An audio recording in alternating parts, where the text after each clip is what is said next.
You're moving anyway, so why not get started now? Go ahead and pack up the things you can live without.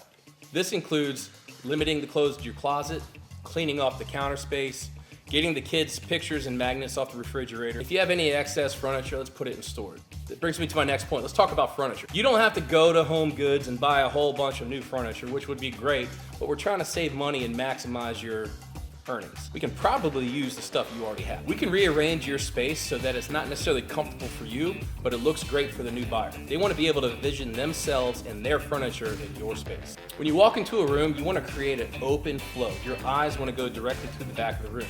You don't want to be distracted with a bunch of furniture and decorations. It's really important. Let's say your furniture is not that great. You got scratches on the table or the cat tore up the side of the couch. A cheap slip cover and some cheap decorations is all you need to cover that up.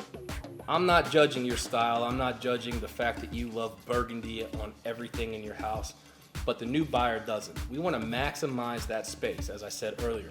So if you have a red accent wall or something like that from the late 90s, early 2000s, we want to kind of neutralize that. We want to make sure that along with the decluttering, it looks clean, not empty, not sterile, but flowing. You might not like them and they might sound like boring colors, but your popular colors, your grays, your whites, your light tans are really good for opening up a space. Make sure the R value of your paint is not too high as to reflect light.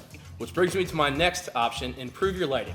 Make sure that all of your light bulbs match. When I was talking about the R value, some paint is really shiny and it's going to reflect light and make everything in the room look a different color. That's why these neutral colors are very, very important. You want to make sure you have as much natural light as you can. When we take photos, we want all of the blinds to be open like this. Sometimes the photographer will open them all the way up, but we want to create the most natural light possible. Remember, that light will reflect off your walls, so make sure you have a clean space. The next tip is to clean and deodorize.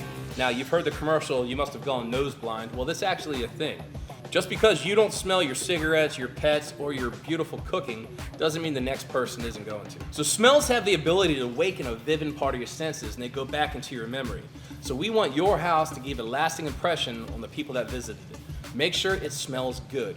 Clean, natural scents is what we're looking for. No smoke, no pets.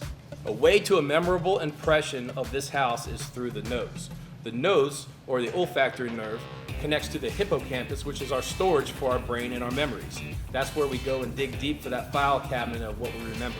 So we want to make a memorable, lasting impression on the buyers that toured your home.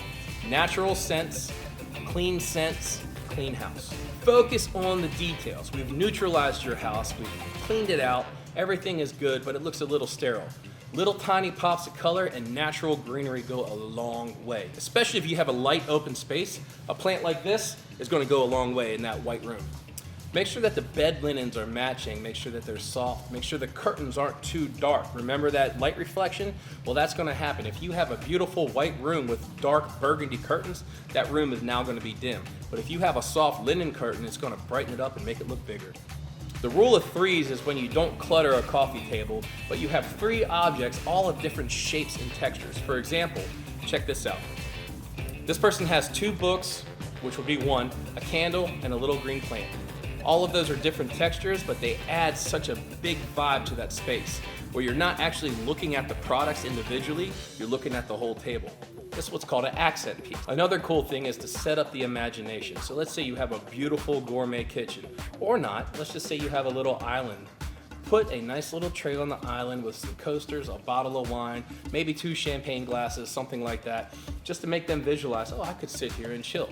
You want to connect to the buyer. You don't want to do what's best for you or what you use the space for. In fact, we need to not claim any personal space.